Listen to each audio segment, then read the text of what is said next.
Welcome to another episode of Let's Talk About EX, where we unravel the complexities of workplace culture and employee experience. I'm Ryan McGrory, and today I have the pleasure of hosting Mariane Power, a trailblazer in the realm of inclusive design and neurodiversity. Mariane is a clinical psychologist and executive coach, profoundly impacting organisations like Microsoft, Lend-Lease and Hollard Insurance with her neuro-affirming solutions. Her work is a confluence of positive psychology, neuroscience and peak performance principles tailored for neurodivergent professionals. Mariane also helms the podcast Classroom 5.0, delving into the future of work and leadership through a neurodiverse lens. As a celebrated author and co-founder of the Posify Group, Mariane's methodologies are shaping environments that foster diversity and sustainability, empowering leaders and organisations to thrive in an ever-evolving world. Today, we're going to explore inclusive design in workplaces, how it's done, why it's crucial, and the obstacles along the way. Mariane, welcome to the show. How are you today? I'm very well, thanks Ryan. All the better for seeing you today on this warm, sunny day, especially finding out you're not so far up the coast from me. How lucky are we? Sunny part of New South Wales and Queensland. Yeah, it's paradise, and it definitely has been recently. Well, thanks for joining us. I've been really excited to speak to you. I saw you speak at a conference or festival a few months ago, and I was desperate to get to speak to you, so I'm really grateful you were able to join us. Oh, thanks for having me. And that was a great conference. It was quite overwhelming actually to see the positive response around the conversation with neurodiversity and the different stories that were shared. Yeah, it was fantastic. We've had beautiful feedback off the back of it, so I'm really pleased that this has eventuated as well. Excellent. I'm not surprised you've had great feedback. I was wondering, as a little bit of an opener, could you start by explaining to us what neurodiversity leadership means to you and why it's crucial for today's workplaces? Yeah, I loved that you led with this question, by the way, when I saw the question sheets. And I know you and I were riffing on this before we jumped on live with the recording as well. So I guess to give a little bit of context, I've come more specifically into the neurodiversity space off the back of my own late diagnosis of ADHD. So mum to two neurodivergent teens and have known about their quirky differences their whole life, and obviously a psychologist as well working in the space. And so to receive a late diagnosis myself came as a little bit of a surprise, because you can imagine you'd make an assumption as a psychologist of like, how did I miss this? Especially when, you know, my own scores were really off the charts for combined ADHD type. So that sent me into the literature to say, okay, I can definitely see that there are aspects of my life where I have probably compensated for some significant challenges that I can now replace with an understanding of a brain-based difference rather than a personal flaw.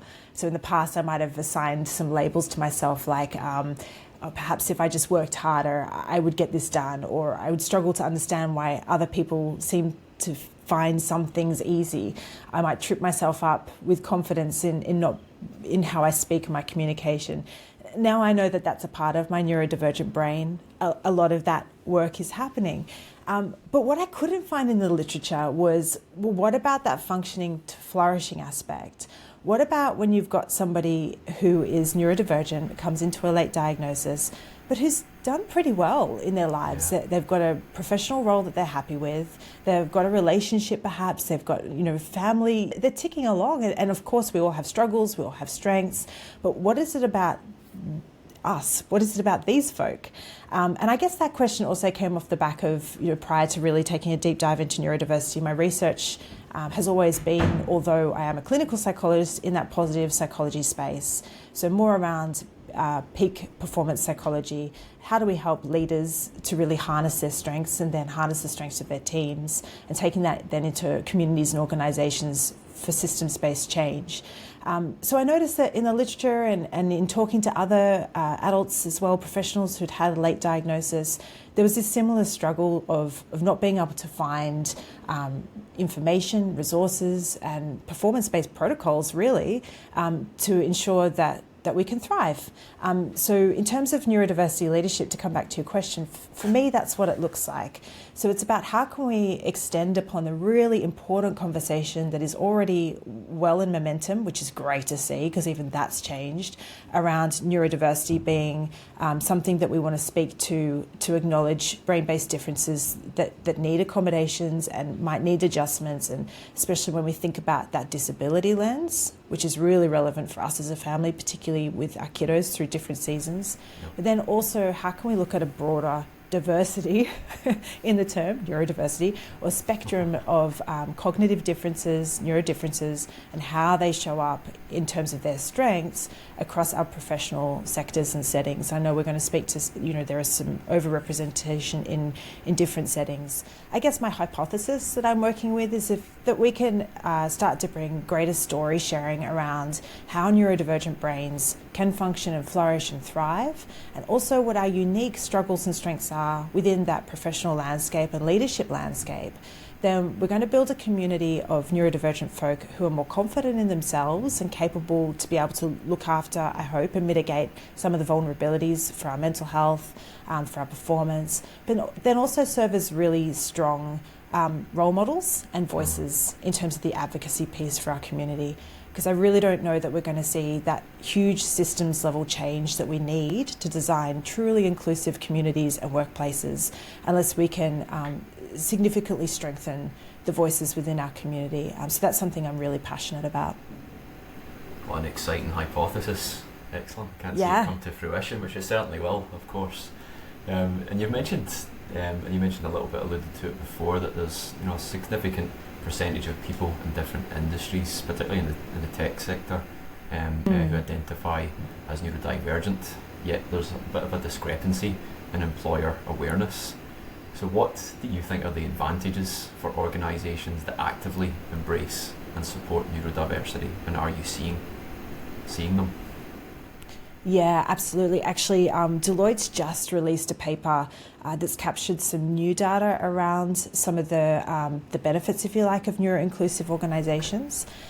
So we know, generally speaking, that diverse organisations promote creativity, they promote greater innovation. We know that we can see increases in engagement scores, and then therefore the productivity and performance outcomes. That data's been out there for a while, but this particular paper was really interesting, and I can send you the link off the back of our call if you like. Basically, when an inclusive organisation can put in place those, those standards that signal to their employees and their people, but also the larger community, that it's a psychologically safe environment where people can foster and really play to their strengths and be able to accommodate for some of those brain-based challenges. What they were able to capture was a 75% greater likelihood of an idea being productized. So keep in mind, if we're thinking about like the tech sector and the startup space, where I tend to do a lot of my work with neurodivergent leaders, you're talking about that startup to scale up of lots of idea generation, but then sometimes we can kind of get stuck on then, does that go to market and is it productized? So that's a really significant stat, I thought. And also 87% more likely to report teams making better decisions, which to me was a signal of collaboration, which is really exciting, again, because it's one thing to have these individual, star performers, if you like, but then to be able to have teams working together collectively to be able to activate that impact. I think that's brilliant. And the other one, we've seen across the board in terms of the data, but in this report in particular, it was that greater increased report of higher revenue. So we know that when we've got those inclusive teams, that there is a return on investment, which I think is fantastic. And for me, that comes down to, again, if you've got people in your workforce that feel like they belong, that feel like what they bring to work matters and that they matter, that's where the rubber really hits the road. And I think that keeping in mind when we're building inclusive workplaces, it is about removing those unnecessary obstacles that get in the way. Don't get me wrong, that's really important. But it's also, how can we put some structures and systems and protocols and ways of being in place that really enable people to flourish and thrive? Because the majority of us actually really want our work to be meaningful. We want to know that we contribute. It's not really rocket science when we look at it that way. Totally. Inclusive design is just a vehicle to make that happen. And I suppose that's, or what it should be, that's what companies are aiming for. They're aiming to thrive themselves and of course it requires their people to thrive. But there's some common challenges companies face, or it seems like they do, when they're trying to implement inclusive design, particularly for neurodivergent employees. How do you think they can effectively address these obstacles? That's a really interesting question that I'm going to be really honest. I'm on my beginning stages of researching that piece. So there is definitely some data that we can point to today in terms of understanding. So we know that when it comes to, for example, disclosure, obviously it's difficult to design an inclusive workplace if you don't necessarily, I always talk about knowing the brains in your business. So if you don't know the brains in your business, then what are you designing around? But what's been really interesting in talking to, for example, diversity, equity, inclusion managers, HR leaders, and then the executive teams around what some of those barriers and those pitfalls are, is that I'm noticing the expectation is coming that the neurodivergent employee will be the one to disclose at the outset. And yet there aren't necessarily those safety signals that the teams, or the leaders, the executives have put in place to signal to that potential employee that it's safe to do so. So we know from the existing research, so for example, McDowell and colleagues put out a paper, I think it was 22, I'll send it across to you, that looked at 64% of neurodivergent employees won't disclose because of perceived difficulties around that and experiences of stigma in past employment relationships. So you've got somebody coming into a workplace who wants to be able to come in and wants to be able to fit in and belong, who wants to be able to support their families.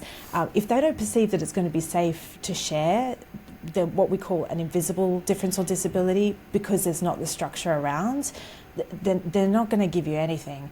So in terms of designing around that, we can maybe speak to this in a minute, but the 3 different conditions that promote psychological safety for neurodivergent talent, getting that right and taking some shared responsibility around who starts the conversation and who holds space for being able to see what's possible in an organisation. I think that's where we can start to make some real difference. So I think it's partly an expectations issue around how much self-awareness and knowledge and then ability to communicate that knowledge that an employee will bring to an employment relationship that can start the relationship off at a bad start.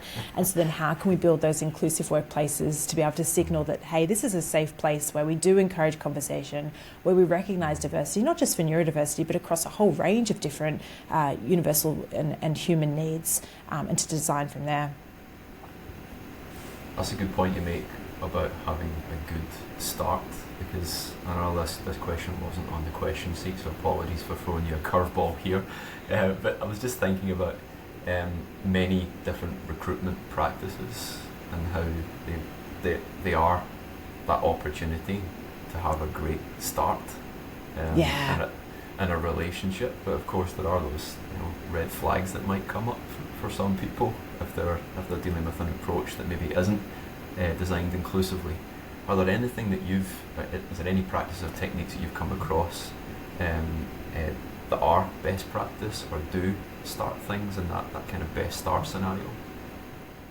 Yeah, it's such a good point that you raise around the recruitment, and I know that's where, for logical reasons, a lot of organisations feel like they want to start, is that that first touch point with a potential person coming in for that people experience.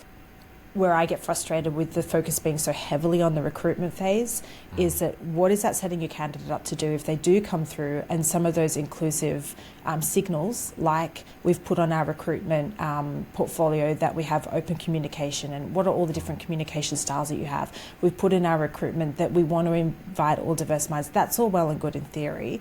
But then if you're meeting your employee on day one and their initial experience of onboarding is that you don't have some of those inclusive practices across the organisation, that's where some of that mistrust can kick in, and like you said, some red flags.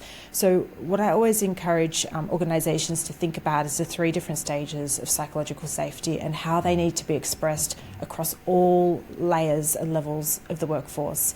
So, take that hierarchy structure a way and think about who are the people in your workplace and how do they show up. So those three different stages for simplicity, there's, psychobabble words that we could apply to them, but just for simplicity, you want to be thinking about like visibility. So as a neurodivergent candidate and or a team member who's already in an organization, can I see people like me celebrated and speaking out loud in our organization? So do we use names around here? Like, how do we signal what our invisible differences are? Do we use labels like ADHD, autism? Do we talk about the impact that some of our brain-based differences have on us? What is the sort of the common language that's here, and where's the storytelling? So that's a visibility layer. And that's where I find the biggest pain point can be for organizations, and a great starting place. So I'll often say, when I come in and do a keynote speaking on lived experience, and sometimes I'll bring some of my colleagues who have also got lived experience, we're doing the heavy lifting for you and your people around the storytelling. Because the minute that somebody hears Maz speak to some of the funny ways her brain shows up and they try and place that next to some of the assumptions they have about how a clinical psychologist should be showing up, they go, wow, that explains so much about me. And I can't tell you how many times I'll have people rushing over to me and going, thank you so much. Like, I've got this colleague who, and now I think it makes sense. And now, so it's like the penny drops, right? So that's a visibility layer. Once you've then got that storytelling, acting it like a nice little bubbling layer underneath, you want to also be thinking about the belonging layer. So the belonging is, okay, I can see people like me, but where do those people hang out? Like, what do we do? Like, where's the peer-to-peer support services? Like, how do we all get in touch with each other? Have we got lunch and learns? Have we got specific professional development that's targeted to our needs? Like EAP, is that something for us? Or where are the sort of opportunities for us to come together and share our unique struggles and our unique strengths and wins and challenges? And then the third layer is around accountability. This is where it's more around the policies and the procedures. And so have we got neurodivergent voices at every single stage and every level across the organisation, informing some of those day-to-day practices? So that can come down to sort of how we deal with conflict resolution, where the reporting line is, and things like how do we communicate in a way that's accessible to all of our employees. So unless you've got those voices identified at the beginning stage, so to give you a clear example, for some organisations that looks like an employee support group. So really finding those advocates and champions in your organisation who maybe have less vulnerabilities at that time to be able to do some of that heavy lifting, and or getting some external consultants in to help out, particularly around some of the more specific training that the organisation might need. So you want to think about all three of those layers kind of playing in together, but I really would encourage organisations who are just getting started on their journey to really focus on that visibility aspect and angle, obviously making sure that you are providing a safe space for people to land if those aha moments do click, and or that you've got external places to refer people to as well. Because this is a work in progress. Like, nobody's getting this right now. We're all iterating, and we're all working for best practice and measuring and reporting back and growing. This is a really new and exciting space. I agree, and I think there's plenty of gold in what you just shared. So if anyone's listening and is taking notes, you get heaps to go off and try. There, thank you. You've highlighted before that only a small fraction of leaders feel equipped with neurodiversity training, which is really important if we want to improve awareness and understanding and our actions around neurodiversity and inclusivity. What type of training do you recommend, and how can it help change the dynamics within leadership teams? Well, to give an indication to your listeners of just how small that percentage is, I saw a stat recently that was sharing out of the UK actually. I think they're probably doing the most comprehensive data collection that I can see. Nancy Doyle's doing a lot of work. I mean, there's so many incredible workers in this space, but it was 16% of leaders feel that they're equipped to be able to respond to inclusive design, but to neuro-inclusive design in particular. That's a really small number, especially if we're thinking about sectors like tech, like marketing, where representation is over 50%. Yeah. But to give some context around that, I think it's also really important for people to consider that, myself included, a lot of adults are coming into a very late diagnosis of their neurodivergent profiles. So this isn't a fault or a blame or a name or a shame on organisations to go, hang on a second, like, what do you mean leaders are only looking at this just now? collectively, we're looking at how to better identify and then support the needs of neurodivergent adults. So that sort of hopefully gives some historic context around why we're finding ourselves in this really interesting space where there seems to be an increase in diagnosis and in conversation, and then in response. So coming back to your question, ADHD in real life, which was, drum roll, Ryan. Oh, geez, you're asking me to remember. Yeah. I say something. 16% training. Yeah. Training, that's right, the training that we need to be doing. Okay, good. So again, coming back to the research that we do have, it seems to be that the best training we can put in place is having that combination of both lived experience story sharing and the clinical insights for best evidence-based practice. I'm a big advocate for lived experience story sharing. I think it's really important to have our voices heard, particularly in the autism community. The starting phrase was, nothing about us without us. And at the same time, I think having that additional layer where you've got that clinical insight, where there's an awareness of, if you've met one neurodivergent person, you've met one neurodivergent person. And so where we've got that lived experience story sharing, we want to be taking that within that perception and then that perspective, rather than trying to wrap all of our approaches and all of our inclusive design around that one story sharing. So that clinical expertise is really important, especially around some of those more vulnerable characteristics. So in Australia, for example, we've just seen, or you'd be working a lot, I would imagine, Ryan, with psychosocial safety risk mitigation. Now, the thing that makes me giggle, and I know that this is changing, is that how do you possibly identify and therefore mitigate for a risk when you don't know it's there? And again, if you don't know what brains you've got in your business, you don't know the risk profile of the people there. And that's where I think that clinical layer is so important. Again, when it comes back to that combination, though, is once you know what a possible risk might be for one employee, we don't want to be making the assumption that that is going to be the sequelae or the process for that employee. So that comes back to then training leaders and people involved in having the conversations and putting support mechanisms in place of how do you have those curious, compassionate conversations that help to identify what the individualized pathway of support and of development is for that particular employee. The other one that I find really interesting is the conversation around, well, what's a reasonable adjustment? So you'll find, to the extremes of both ends, a neurodivergent employee might come in having just learnt about their brain-based differences and having just learnt about the disability acts. And so you can get a little bit of like a forceful, well, I need this, I deserve that. And that is true. And there are also, reasonable adjustments that organisations can make with an employee, but there needs to be that mutual sharing of responsibility.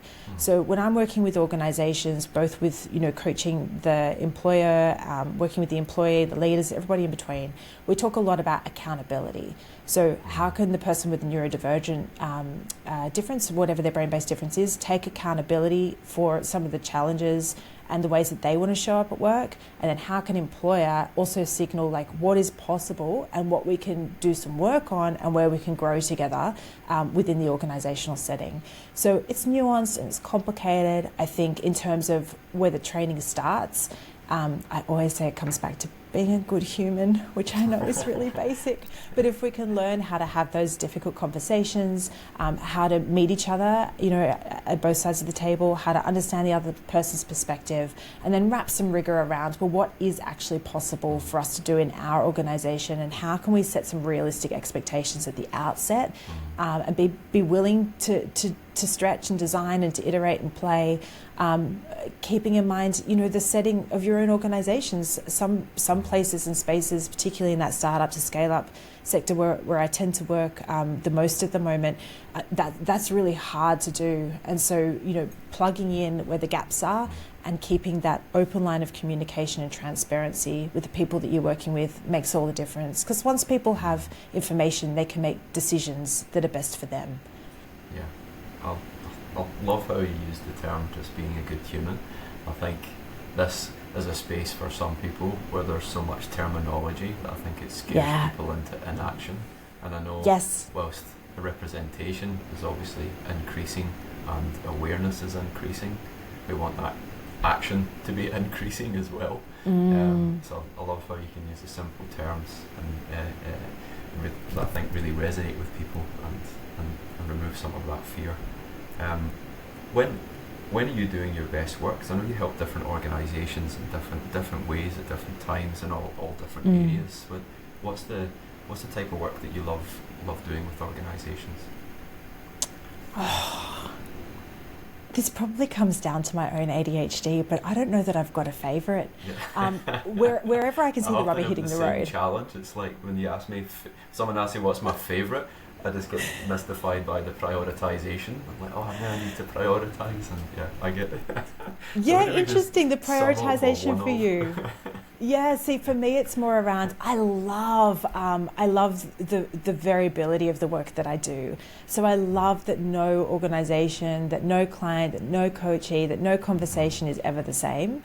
And that really appeals to my ADHD, the creativity around that and that problem solving, getting in and like, great, we get to start from scratch. So, everything that I do with organisations is incredibly bespoke, which can be frustrating for some and exciting for others. Frustrating for those who like to have the ticker box of, okay, we've moved through the journey. But actually, we're talking about people, and people are really complex, and people are nuanced, as we've spoken, and individualised. And so not one size is going to fit any organisation. So it's about doing a bit of an audit and a sort of a discovery phase. Okay, what's already there? What are your existing strengths? So I use a process of change called appreciative inquiry, which is very strengths-based. It helped to establish like what's already working really well. But to go back to your question of what are some of the projects that have excited me, I worked really recently with this incredible off the charts innovator who's a founder of a tech company, who's got the interesting work dynamic of bouncing between the States because they're going for investment and then back here in Australia. And I did, in case they're listening, I did get permission to share parts of their story, and I'll include the majority of it as anonymous. But what was really interesting is when they came to work with me, it was through the lens, and this is often the case when neurodivergent leaders find me, it's through the case of they've hit a struggle point. So this particular leader was experiencing a lot of stress, more so than usual, and they were used to high stress environments and sort of identified as thriving in that space. But they were starting to notice things within themselves that they were uncomfortable about. So starting to lose sleep, starting to feel a little bit like they were withdrawing from their family members, losing the joy and the spark in chasing the solution that they were designing, feeling that apathy. We're like, oof, there's some red flags for some early stages of burnout. So this particular leader had never really considered neurodivergence. They'd collected other mental health labels and diagnoses along the way. But I guess when you do the work that I do, you kind of get a little bit of a, I can spot my kind vibe about us. So we opened up with a, hey, you work in this sector, you're incredibly intelligent, this is all happening. Have you ever considered neurodivergence? So that then started on a spark of a really cool identity process that led to an unpacking and a diagnosis for this particular person of a twice exceptional, which for your listeners who may not have heard of that profile is someone who's gifted and then they have a neurodevelopmental, what we would used to say disorder or difference. So for this person it was ADHD, so autism and ADHD. What was really cool about that piece of work was any leader could then go, okay, I have this information about myself and I'll make the changes for myself and that's going to be important for me.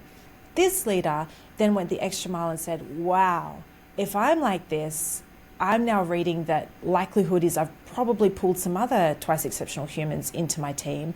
And I don't think that they know that that's what's going on with them as well. So then we looked at a body of work of how could they disseminate information, not to enforce people to go and seek out a diagnosis, but just so that they understood those unique struggles and strength pathways about different cognitive types, different neurotypes, and how they would show up and work. This particular leader chose to do that through the lens of a strengths orientation, which was great. So like a lot of organizations will do personality profiling or strengths-based profiling. So we did a little bit of a hybrid training where I provided some learning stack modules for people just to understand like what are the different neurotypes, how do they show up, maybe why they haven't been identified, but some things to look out for in terms of mitigating against some vulnerabilities. and also how you can then leverage the strength within those teams. So that was a really cool, I think, ripple effect of what I assumed would be a one-to-one leadership role, that then that leader took on the advocacy piece for the rest of their teams. They've reported back recently, actually, they've started to attract more neurodivergent staff as they've gone into scale-up mode. And I haven't heard why yet, but I would hazard a guess that a lot of that's got to do with that, that visibility and that belonging piece that we were speaking to before. So that really excites me, because that's pretty measurable, that improvement. Yeah, awesome. Goosebumps. That's really enlightening, I imagine, for that individual, and then everything that's happened since. That's amazing that you can offer that as an experience and a service. And that's unbelievable. And actually I'll take that one step further if we've got a second. Is the other thing that excites me about this work, particularly for adults, is a lot of neurodivergent professionals will come into their own diagnosis and discovery, and then the identity integration that comes around that. I spoke a little bit to what mine looked like earlier, but the ripple effect that has in families and across generations is astounding. I know for myself, for my family, we had already sort of worked really hard to provide a neuro-inclusive environment for our children. But when I got my diagnosis, that was pretty confronting for my parents. They at first were pretty determined that I was, headed down that self-diagnosis psychologist, and Maz, you're just throwing another label. Yeah. And then as they started to understand the research that I'd done and how it might apply to me, that subsequently led to my sister getting a diagnosis. She openly shares as well of her. She knew sort of her dyslexia, but also of her ADHD, so autistic and ADHD. My dad's since got his awareness of autism and how it shows up for him with his dyslexia. And for my mum, her awareness of ADHD has helped her to completely reauthor her entire childhood and her experience through education and then employment. And it's beautiful seeing her shift in terms of her social dynamics with friends and an understanding of why sometimes she struggles in different settings and what she can do about it. So the ripple effect in not just our organisations, but when you gift people that ability to understand what's going on at a biological level for them, for something that is otherwise invisible, and we have to try and wrap other reasons around, that's really special and really significant. It takes away a lot of unnecessary suffering. Yeah, wow. I could imagine in the reauthoring scenario, it just gives people another lens in which to view their life in both ways, back and forward. It's literally like putting on a pair of glasses. Yeah. Finally, if there's one key message or action you'd like our listeners to take away from our conversation today regarding neurodiversity or inclusive cultures or whatever it would be, what would you like that to be? Oh. Again, I'm asking you to do one thing as well as the whole prioritisation. Again, you have to rank and then name one. The first thing that came, it is. The first thing that came to mind, because I'm also very intuitively led, I would say that's my strength. So I'm going to go with my gut one on this one, is to drop the fear and to get curious. I think a lot of the reasons why people hesitate to move into this space is the stigma that's built up. And we've seen this happen in a really positive way, I think, a significant shift with the mental health conversation. Once people started to share the breadth of experiences with mental health, and we took some of that fear away and we made it okay to talk about it across the spectrum, I think that unnecessary fear and the stigma that it brings just gets in the way of people doing good work. And then the get curious is to bring a beginner's mindset. If somebody is sharing a part of their story and it doesn't quite fit with what you had a preconceived idea or a bias around a label, just notice that in yourself and ask questions respectfully and do some research and do some reading. Get curious. Awesome. I love it. Curiosity ignites awareness, and awareness ignites action. So I think it's a good journey for people to take. I love that. Awesome. Thank you very much. I like that one too. For this conversation. This has been enlightening. I like the word I use, but it's been very great having you on here, and thanks for being so generous, sharing your insights and stories. Oh, you're so welcome. I really appreciate you, Ryan, for all the work that you're doing, but also for holding space for this conversation. It's exciting to think that it might reach some ears of people who want to be able to do something different. So I really appreciate you. Thank you for the time, the opportunity.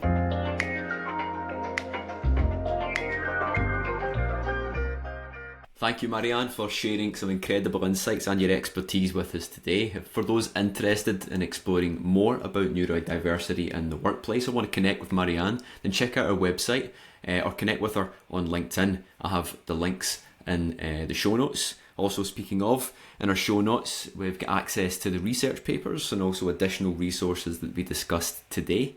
And don't forget, if you found value in what you heard today, then please follow us on Spotify, Apple Podcasts, or wherever you get your podcasts from. Share this episode with a colleague or friend who might also benefit from them. And lastly, if you're passionate about transforming your own workplace culture or need some strategic advice on employee experience, then head over to Exona.com and discover how our services can help enhance your workplace environment, employee satisfaction, attraction, engagement, and retention. Thanks for tuning in to Let's Talk About EX. Join us next time as we continue to explore the big ideas and challenges in workplace culture and employee experience. Thank you.